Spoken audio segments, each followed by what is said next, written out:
வருகை தந்திருக்கின்ற மக்கள் மன்றத்தின் அனைத்து தோழர்களுக்கும் மற்றும் நம்முடைய தோழமை கட்சியான முதல் முறையாக நம்ம தேர்தல் பரப்புரைக்கு சென்ற நம்முடைய தோழமை கட்சின்னு தான் நம்ம சொல்லணும். விடுதலை சிறுத்தைகள் கட்சியினுடைய ஒருங்கிணைப்பாளர்கள், மாவட்ட செயலாளர் மற்றும் அனைத்து தோழர்களையும் மக்கள் மன்றத்தின் சார்பாக வருக வருக என வரவேற்று அவர்களுக்கு மக்கள் மன்றத்தின் சார்பாக என்னுடைய வணக்கத்தை தெரிவித்துக் கொள்கிறேன்.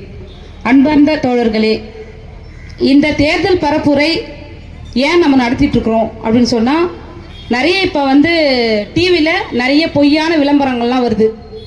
அது எப்படி எந்த தமிழ்நாட்டில் எடுத்துக்கிட்டிங்கன்னா ஒட்டுமொத்தமாக இந்தியா கூட்டணியை பற்றி விளம்பரம் போட்டால் பரவாயில்ல, இந்த திராவிட இயக்கத்தை திராவிட கட்சியை கொச்சப்படுத்துகிற மாதிரியே நிறைய விளம்பரங்கள்லாம் வர்றதை நம்ம பார்த்துருக்குறோம். என்னவோ சொன்னாங்க ஆனால் செய்யலை, என்னவோ சொன்னாங்க ஆனால் செய்யலை அப்படின்ற விளம்பரங்கள்லாம் பார்த்தீங்கன்னா தொடர்ச்சியாக வந்துட்டு இருக்குது. ஏன்னா எல்லா ஊடகமுமே என்ன பண்ணிட்டாங்க, பிஜேபிக்கு துணை போயிட்டாங்கன்றது இதுலேருந்து பார்க்கும்போதே தெரியுது. அது நமக்கு எல்லாம் அந்த விஷயங்கள்லாம் நம்ம தொடர்ச்சியாக தெரிஞ்சுக்கணும். ஏதோ காலங்காலமாக தேர்தல் நடந்திருக்கும், அந்த மாதிரியான தேர்தல் இது கிடையாது. இந்த தேர்தல்ன்றது நம்மளுடைய வாழ்வா சாவா அப்படின்ற ஒரு விஷயத்தை தீர்மானிக்கக்கூடிய ஒரு தேர்தல் தான் இந்த தேர்தல்ன்றதை நம்ம ஆழமாக இதை உள்வாங்கணும். ஏன்னா இந்த தேர்தல்ன்றது ஒரு பாசிசத்திற்கும் ஒரு ஜனநாயகத்துக்கும் நடக்கிற ஒரு தேர்தல். இதை நான் என்ன சொல்ல வரும்னு சொன்னால், மீண்டும் பிஜேபி மூன்றாவது முறையா இந்தியாவில் ஆட்சி அமைச்சாங்கன்னா கண்டிப்பாக தேர்தல் இருக்காது. ஏன்னா நம்ம இன்னைக்கு பேசுகிற இந்த தமிழும் இருக்காது, தமிழும் இல்லாமல் போயிடும். அவங்க வந்த உடனே என்ன திணிப்பாங்கன்னா, தமிழ் மொழியெல்லாம் இருக்கக்கூடாது, ஹிந்தி தான் பேசணுன்றத திணிப்பாங்க. அவங்களுக்கு காலங்காலமாக பார்ப்பனர்களுடைய வேலையே திணிக்கிற வேலை தான். அது ஏன் அவங்க பிஜேபி பெரும்பாலும் அவங்க இருக்கிறதே பார்ப்பனர்கள் தான்.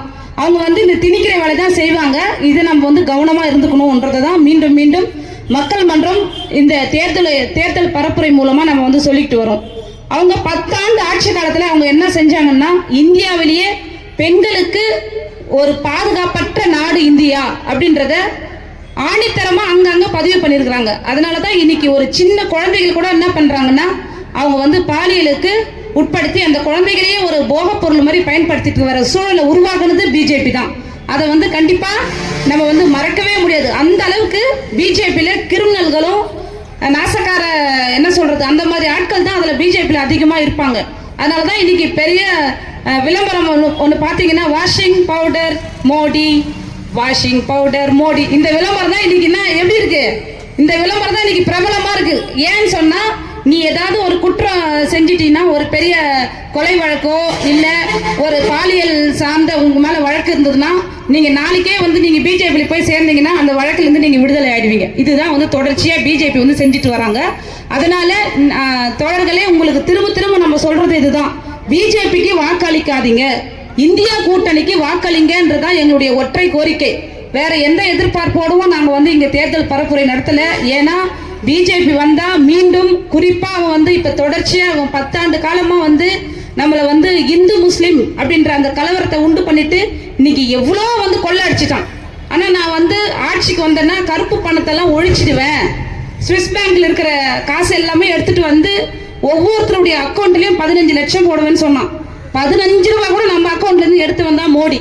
அதை உங்க எல்லாருக்கும் சொல்லணும், பரப்பணுன்றதுக்காக தான் நம்ம இந்த கூட்டங்கள் தொடர்ச்சியாக நடத்திட்டு இருக்கிறோம். அது மட்டும் இல்லாமல் இங்கே எனக்கு முன்னாடி பேசின எல்லா தோழர்களுமே ஆழமாக சொன்ன ஒரு விஷயம் என்னன்னா, பிஜேபி சமத்துவத்துக்கு எதிரான ஒரு கட்சி.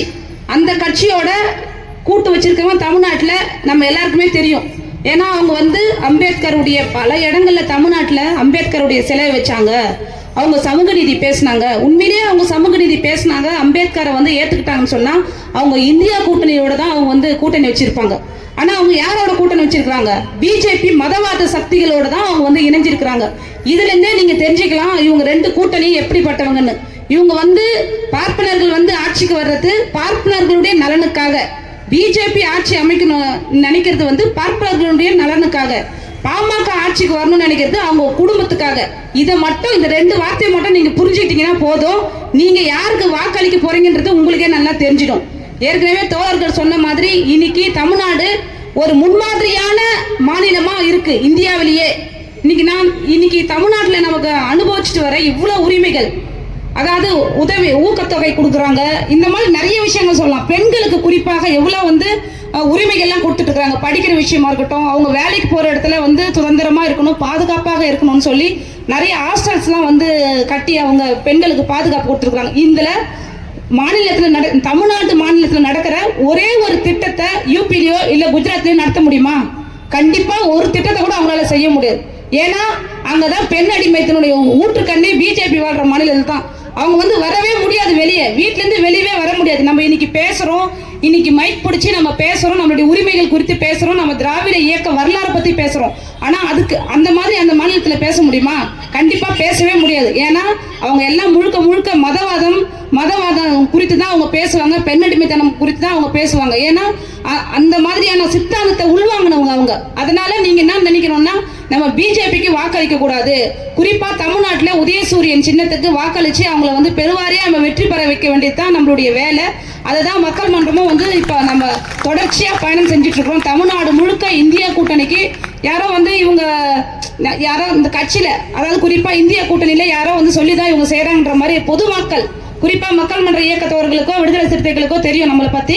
இங்க இருக்கிற பொதுமக்கள் அந்த மாதிரி நினைச்சுக்க வேண்டாம். நாங்க வந்து இது ஏன்னா இது வாழ்வா சாவான்ற ஒரு நிலையில நம்ம இருக்கிறோம். மீண்டும் அவங்க வரக்கூடாது அப்படின்றதுனாலதான் நம்ம தன்னிச்சையா இந்தியா கூட்டணிக்கு ஆதரிச்சு நம்ம வந்து தேர்தல் பரப்புரை செஞ்சுட்டு இருக்கிறோம். மீண்டும் வந்து நமக்கு நிறைய உரிமைகள் இருந்தது. அந்த ஒவ்வொரு உரிமையும் வந்து பிஜேபியினுடைய ஆட்சி காலத்துல ஒன்னொன்னா பறி போயிடுச்சு. குறிப்பா வந்து தொழிலாளர் நலச்சட்டங்கள்ல அவங்க கை வச்சுட்டாங்க. ஒரு தொழிலாளர்கள் எங்கேயுமே இங்க ராணிப்பேட்டை வந்து தொழில் நிறைந்த ஒரு பகுதி. இந்த பகுதியில் வந்து தொழிலாளர்களுக்கான உரிமைகள் வந்து கரெக்டா முறையா பயன்படுத்தப்படுதான்னு பாத்தீங்கன்னா இல்ல. இந்த மாதிரி பிஜேபி மீண்டும் மீண்டும் வந்தாங்கன்னா தொழிலாளர் நலச்சட்டங்கள் இருக்கிற 1-2 கூட என்ன பண்ணிடுவாங்க, அவங்க எடுத்து போட்டுருவாங்க. அதே மாதிரி இவங்க 10 ஆண்டு காலத்துல முதல்ல வந்த உடனே இவங்க கையை வச்சது SC/ST அட்ராசிட்டி ஆக்ட். இது வந்து அதாவது ஒடுக்கப்பட்ட தாழ்த்தப்பட்ட பழங்குடி மக்களுக்கு ஒரு மிகப்பெரிய ஒரு கவசமா இருக்கு. அரசமைப்பு சட்டத்துல நமக்காக உருவாக்கப்பட்ட சட்டம் இது. இந்த சட்டத்தை வந்து நீக்கினாங்க. ஆனா பல்வேறு போராட்டங்களின் மூலம் மீண்டும் அந்த சட்டத்துக்கு உயிர் கொடுத்தாங்க. எல்லாமே போராட்டத்தின் மூலம் தான். அதனால இனிமேல் மீண்டும் பிஜேபி ஆட்சிக்கு வந்ததுன்னா உண்மையிலேயே நமக்கான வாழ்வாதாரத்தை கூட ஒரு கேள்விக்குறியதான் இருக்கும். பிஜேபி அதாவது குறிப்பா பார்ட்னர்களுடைய சித்தாந்தமே அதுதான். தாழ்த்தப்பட்ட ஒடுக்கப்பட்ட மக்கள் எந்த நேரமும் வறுமையிலே இருக்கணும். இது RSS அஜெண்டாவில் இது ஒரு முக்கியமான ஒரு விஷயம். அதை தான் அவங்க வந்து நடைமுறைப்படுத்திட்டு இருக்கிறாங்க. எல்லாத்தையுமே வந்து ஊழல் செஞ்சு நான் ஊழலை ஒழிக்கிறேன்னு சொல்லிட்டு வந்தவங்க இன்னைக்கு பாருங்க தேர்தல் பத்திரம் மூலம் அதிகமான ஊழலை வந்து செஞ்சவங்க யாருன்னு பார்த்தா பிஜேபி. அதை வந்து மாத்துறதுக்காக அதை பத்தி மக்கள் பேசவே கூடாதுன்றதுக்காக என்ன பண்ணிட்டாங்கன்னா தேர்தல் இஸ்லாமியர்கள் வெறுப்பு அது இதுன்னு சொல்லுவாங்க. எனவே அன்பார்ந்த தோழர்களே, நீங்க ஆழமா நீங்க வந்து மனசுல வச்சுக்கணும், நம்ம இந்த பிஜேபி கூட்டணிக்கு வாக்களிக்க கூடாது. குறிப்பா மாம்பழத்துக்கு ராணிப்பேட்டை மாவட்டத்தில் இருக்கிறவங்க வாக்கு அளிக்காதீங்க. வாக்கு அளிச்சா மீண்டும் நம்மளுடைய உரிமை எல்லாமே பறி போயிடுன்றதை நாங்க மீண்டும் மீண்டும் வந்து சொல்லிட்டு இருக்கிறோம்.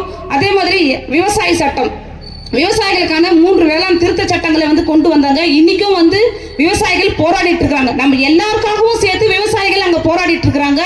இந்த விவசாய சட்டம் வந்து இவங்க வந்துட்டாங்கன்னா உடனே நடைமுறைப்படுத்துவாங்க. நடைமுறைப்படுத்தினாங்கன்னா முதல் வேலையா வந்து ரேஷன் கடைகள் இருக்காது. இன்னைக்கு ரேஷன் கடைகளையே நம்பி வாழ்ற இந்தியா வந்து ஒரு கிராமங்கள் நிறைந்த விவசாயம் நிறைந்த ஒரு நாடு. அப்போ நீங்க வந்து இந்த விவசாய சட்டங்கள் வந்துச்சுன்னா எல்லாமே தனியார் கிட்ட கொடுத்துட்டாங்க. இந்த விவசாயிகளுக்கு கொள்முதல் அந்த நிலையத்தையும் வந்து என்ன பண்ணுவாங்கன்னா தனியார் கிட்ட கொடுத்துட்டாங்கன்னா எல்லாமே நம்ம இன்னைக்கு வந்து இலவசமா அரிசி வாங்கிட்டு இருக்கிறோம். அந்த ரேஷன் கடையை மூடிடுவாங்க.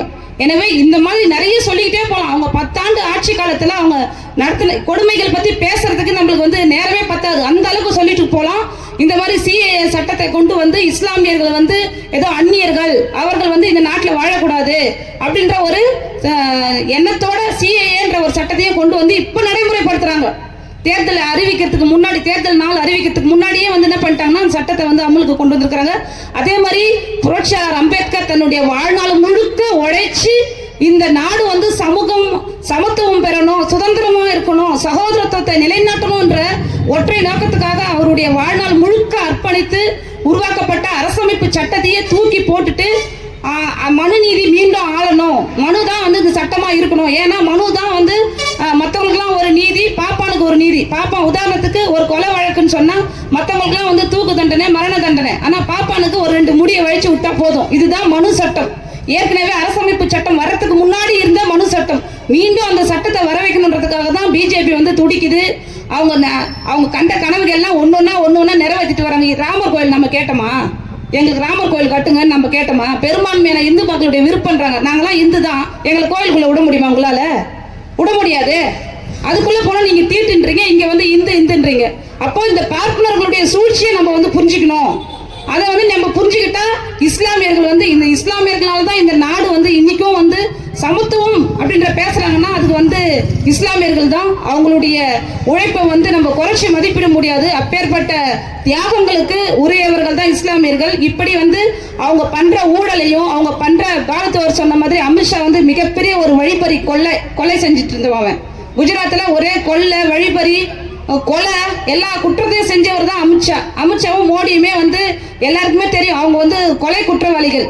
அதை வந்து விசாரித்த ஒரு நீதிபதியே வந்து சாவடிச்சுட்டு தான் இன்னைக்கு வந்து பிரதமராக வந்து உட்கார்ந்துருக்காங்க. இந்த விஷயங்கள் வந்து இன்னும் இனி வரும் தோழர்கள் வந்து தொடர்ச்சியா வந்து பேசுவாங்க. இப்படிப்பட்ட ஒரு திருட்டு கும்பல், மதவெறி கும்பல், இது கூட வந்து சாதியவாத கும்பலா வந்து சேர்ந்திருக்கிறோம். எனவே இந்தியா கூட்டணிக்கு நம்ம வந்து வாக்களிக்கணும். இந்த மாதிரியான கூட்டணியை அமைச்சிருக்கிற மதவாதிகளையும் சாதியவாதிகளையும் தமிழ்நாடு விட்டே விரட்டணும். ஏன்னா இது பெரியார் பிறந்த மண், இது சுயமரியாதை மண். உண்மையிலேயே நம்ம எல்லாம் வந்து சுயமரியாதையை பெரியாரையை நேசிக்கிறோம்னா, சுயமரியாதை நமக்கெல்லாம் இருக்குன்னு சொன்னா உண்மையிலேயே சமத்துவம் பேசுற சகோதரத்துவம் பேசுறவங்களுக்கு தான் நம்ம உன்னுடைய வாக்கு இருக்கும்ன்றத நம்ம வந்து ஒரு உறுதியாவே எடுத்துக்கிட்டு இந்தியா கூட்டணிக்கு குறிப்பா ராணிப்பேட்டை மாவட்டத்தில் உதயசூரியன் சின்னத்தில் பெருவாரியா வாக்களித்து அவர்களை வெற்றி பெற செய்யுமாறு மக்கள் மன்றத்தின் சார்பாக அன்போடு கேட்டுக்கொள்கிறேன். நன்றி, வணக்கம்.